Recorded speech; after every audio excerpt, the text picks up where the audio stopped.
देखिए, मैं समझता हूँ कि ज़मानत फौरी तौर पर हो जाएगी इंशाअल्लाह। जो ही सुप्रीम कोर्ट में केस लगेगा, काबिल ज़मानत जुर्म है साइफ़र वाला। साइफ़र का केस ही बनाना ही ग़ुलामी की बदतरीन मिसाल कायम करने के मुतरादिफ है। 150 रुपये पेट्रोल था, जिसको ये कहते थे कि बहुत महंगाई है, महंगाई मुकाओ मार्च लेकर आए थे, आपको याद होगा जब नो कॉन्फिडेंस की बात करते। महंगाई ऐसी मुकाई, वो कहते थे हमारे दिल को कुछ होता है कि अगर 1 रुपया भी पेट्रोल की कीमत बढ़ जाए। जिस शख्स ने कहा अमेरिका हमारा वेंटिलेटर है और उसको आपने डिफेंस मिनिस्टर बना दिया, शख्स ने कहा बेगर्स आर नॉट चूजर्स, उसको आपने हुक्मरानी दे दी और ये कहते हैं ना हमने डिफॉल्ट से बचाया। आज इनके अपने डिफेंस मिनिस्टर क्या कहकर गए कि डिफॉल्ट हम कर चुके हैं। हमारे ऊपर तशद्दुद हुआ, जुल्म हुआ, बर्बरियत हुई, जो पिछले 1.5 साल से होए जा रही है, पिछले साल 25 मई से लेकर आज तक, वो सब पब्लिक के सामने है। या ये तारण से पूछें या उससे पूछें, मैंने तो आपको बता दिया। आप मीडिया ट्रायल ना करें, लाएं, उनके खिलाफ मुकदमा करें और प्रोसीड करें। जिसने अवाम को शऊर दिया है उसको हम सजा दे के ये साबित करना चाहते हैं कि हकीकी मानों में हम गुलाम कौम है।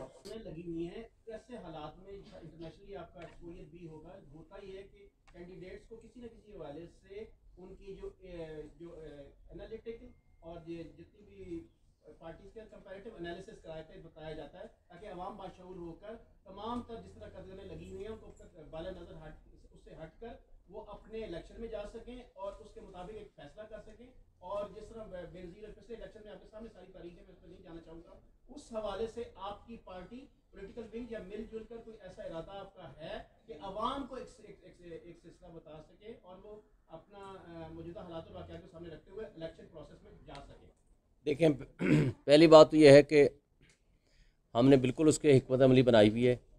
अभी आगे 2 से 4 दिन में आपको उसकी वजाहत सामने पेश की जाएगी, इसलिए मैं वक्त से पहले उसकी तशहीर नहीं करना चाहता। और जहाँ तक इस बात का ताल्लुक़ है, 2 चीज़ें हैं हमारे मद्देनज़र। एक है हमारा कंडक्ट, जो हमने 3.5 साल की हुकूमत की, और हमारी परफॉर्मेंस। 3.5 साल की हुकूमत में मोटी मोटी बातें आपके सामने, इंडिकेटर्स जो इंटरनेशनल लेवल पे एक्सेप्टेड हैं और इनके अपने आदाद शुमार जो आपके सामने हैं, वो हमने पब्लिक को बताने हैं। 6.1% GDP थी जिस वक्त मार्च में हमारा अख्तियार व इक़्तिदार ख़त्म किया गया नो कॉन्फिडेंस मोशन के ज़रिए। आज जो ये छोड़ के गए हैं 0.3% पे, ये इनके आदाद शुमार हैं।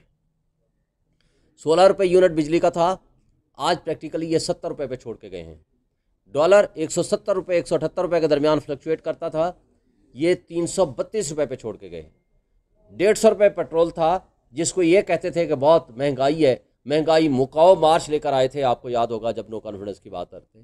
महंगाई ऐसी मुकाई, वो कहते थे हमारे दिल को कुछ होता है कि अगर 1 रुपया भी पेट्रोल की कीमत बढ़ जाए।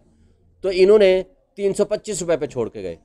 और ये सिर्फ मोटी मोटी बातें मैं आपको जो कह रहा हूँ। रिज़र्व 24 बिलियन डॉलर से खुद शहबाज शरीफ कहता है हमें 1 बिलियन डॉलर के लिए उल्टा सीधा होना पड़ा, और उसके लिए जो कुछ हमारे नाक से नकीरें लिखवाई गई वो सब आपके सामने है। और डिफ़ॉल्ट का चांस तमाम इंटरनेशनल इंडिकेटर्स, मैं दावे से आपको कह रहा हूँ, आप चेक कर लें, 0 से 5% चांस ऑफ डिफ़ॉल्ट था। ये कहते हैं ना हमने डिफ़ॉल्ट से बचाया। आज इनके अपने डिफेंस मिनिस्टर क्या कहकर गए कि डिफ़ॉल्ट हम कर चुके हैं। अगर ये रियासत का बेड़ा गर्क कर गया, और फिर एक बात जहन में रखेंगे, उस वक्त पेट्रोल इंटरनेशनल लेवल पे ऑयल की कीमतें कितनी थीं और आज क्या हैं, वो फ़र्क भी आप सामने रखेंगे। उसके साथ आप एक बात और रखेंगे, 2 साल कोरोना में पूरी दुनिया की मईशत बंद थी, लेकिन पूरी दुनिया ने पाकिस्तान के मॉडल को कहा कि ये सबसे बेस्ट मॉडल था। और जिस तरह इन्होंने कवर किया है और जिस तरह इस बुरे हालात में पाकिस्तान को आगे उठा कर लेकर गए हैं, वो विजन था इमरान खान का और PTI का। इर्रेस्पेक्टिव कि कई चीज़ें हम मानते हैं कि हम वो परफॉर्म नहीं कर सके जो परफॉर्म होनी चाहिए थी, लेकिन चलते हुए मुल्क को जिस अंदाज से ख़राब किया। और इनकी जो 16 महीने की कारकर्दगी है, वो इनकी अपनी मुँह ज़बानी सुन लें। आप ख़ुद एनालिसिस करने वाले लोग हैं, बड़े इंटेलेक्चुअल्स हैं, क्योंकि साफ़ी मुआशरे का आँख और कान होता है। आप जो कुछ जानते हैं मेरा ख्याल है कोई और नहीं जानता, लिहाजा आप इवेल्युएट कर लें, विजुलाइज कर लें। मैं इकोनॉमिस्ट नहीं हूँ, लेकिन मैं वो मोटी मोटी बातें जो आपको मैंने बताई हैं, कोई इसको चैलेंज कर सके, इधर उधर की आएँ बाएँ शाएँ इनकी बता देंगे आपको ये PDM की जमातों वाले, लेकिन इसको चैलेंज कोई नहीं कर सकेगा, क्योंकि ये इनके अपने आदाद शुमार और इंटरनेशनली एक्सेप्टेड है ये बातें। और जो हमारे ऊपर तशद्दुद हुआ, जुल्म हुआ, बर्बरियत हुई, जो पिछले 1.5 साल से होए जा रही है, पिछले साल 25 मई से लेकर आज तक, वो सब पब्लिक के सामने है और लोग उसको जानते हैं। उसका तरीका क्या है? आप मार्केट में जाएं, किसी आम मजदूर से पूछें, किसी चौकीदार से पूछें, किसी गार्ड से पूछें, किसी किसान से पूछें, उसको भी ये सारी इन्फॉर्मेशन है। वो है आपका मीडिया, वो है ये आपका सोशल मीडिया। वो हर बंदा जिसके पास ये मोबाइल है, हर इन्फॉर्मेशन उस तक पहुंची हुई है। लोग हमारे बाशऊर हैं, ये सब समझते हैं। इसलिए हमें पाकिस्तान के इंटेलेक्चुअल्स को और पाकिस्तान के इदारों को, ये जिसको कहते हैं ना कबूतर की तरह आंखें बंद कर लेंगे तो मुल्क का बेड़ा गर्क होगा। इसलिए आज भी वक्त है, वक्त से पहले हम चीज़ों को इम्प्रूव करें और बेहतर करें। शुएब साहब, आपने 3.5 साल की बात की, 3.5 साल की कारकर्दगी की बात की। अताउल्लाह तारड़ साहब का ये कहना है कि 3.5 साल में फराग गोगी के असासों में 300% इजाफा हुआ। तो क्या आप बता सकेंगे उसका ऐसा क्या बिजनेस था कि सिर्फ उसके असासे इतने ज्यादा 3.5 साल में बढ़ गए? या ये तारड़ से पूछें या उससे पूछें। मैंने तो आपको बता दिया, आप मीडिया ट्रायल ना करें, लाएं, उनके खिलाफ मुकदमा करें और प्रोसीड करें। Thank you. सर, आपने सवाल बताइए, खान साहब की रिहाई कब तक मुतवक्की है? जो एक बर्फ सी जम गई है पीटीआई के दरमियान और तमाम तर चीज़ों के दरमियान, इस बर्फ के पिघलने के कोई चांसेस हैं? देखिए, मैं समझता हूँ कि ज़मानत फौरी तौर पर हो जाएगी इंशाअल्लाह। जो ही सुप्रीम कोर्ट में केस लगेगा, काबिल ज़मानत जुर्म है साइफ़र वाला। साइफ़र का केस ही बनाना ही ग़ुलामी की बदतरीन मिसाल कायम करने के मुतरादिफ है।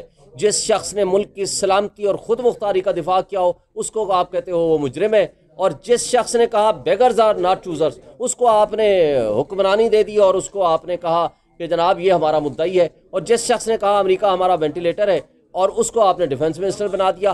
क्या एक एटॉमिक स्टेट ये साबित करना चाहती है कि हम अपने मुल्क के हीरो को, जो हकीकी आज़ादी पे बिलीव करने वाला है, जिसने अवाम को शऊर दिया है, उसको हम सज़ा दे के ये साबित करना चाहते हैं कि हकीकी मानों में हम ग़ुलाम कौम है?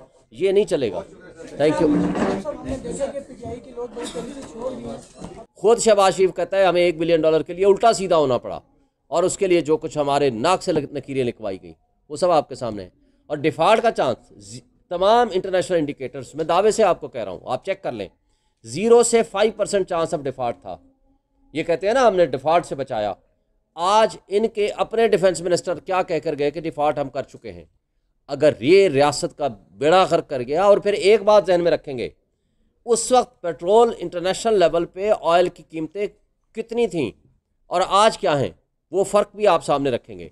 उसके साथ आप एक बात और रखेंगे, 2 साल कोरोना में पूरी दुनिया की मईशत बंद थी, लेकिन पूरी दुनिया ने पाकिस्तान के मॉडल को कहा कि ये सबसे बेस्ट मॉडल था। और जिस तरह इन्होंने कवर किया है और जिस तरह इस बुरे हालात में पाकिस्तान को आगे उठा कर लेकर गए हैं, वो विजन था इमरान खान का और पीटीआई का।